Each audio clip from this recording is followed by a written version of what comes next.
දැන් අවසාන පළතුරේ ටච් වුණාම සිදුවන දේ නිර්මාණය කරමු. මම events ක්ලික් කරනවා. දැන් when touches block එක මේ විදිහට drag කරනවා. දැන් පළවෙනි ඉතලේ ක්ලික් කරලා පිහිය තේරුවා. දෙවෙනි ඉතලේ ක්ලික් කරලා කෙසෙල් තේරුවා. දැන් මම world ක්ලික් කරා. දැන් play sound block එක මේ විදිහට drag කරන්න. දැන් choose මත ක්ලික් කරලා නැවත choose මත ක්ලික් කරන්න. දැන් මෙතන retro_game_simple ලෙස search කරන්න. දැන් මේ sound එක මත ක්ලික් කරන්න. දැන් choose මත ක්ලික් කරන්න. දැන් නැවත මම sprites ක්ලික් කරනවා. දැන් move 10 pixels north block එක මේ විදිහට drag කරනවා.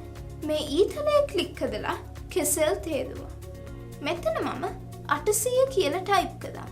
දිශාව මම east කියලා තෝරනවා. ඔන්න දැන් හරි. දැන් run button එක ක්ලික් කරලා fruit ninja ක්‍රීඩාව කරන්න. හරිම විනෝදජනක දෙයක් වෙයි.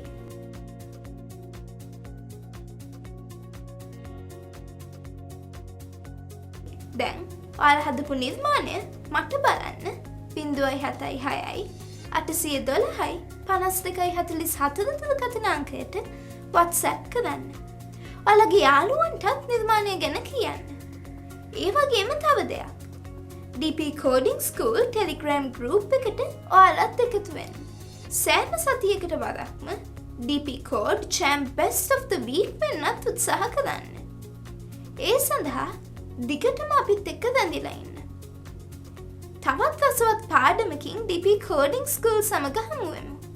සුබ දවසක්.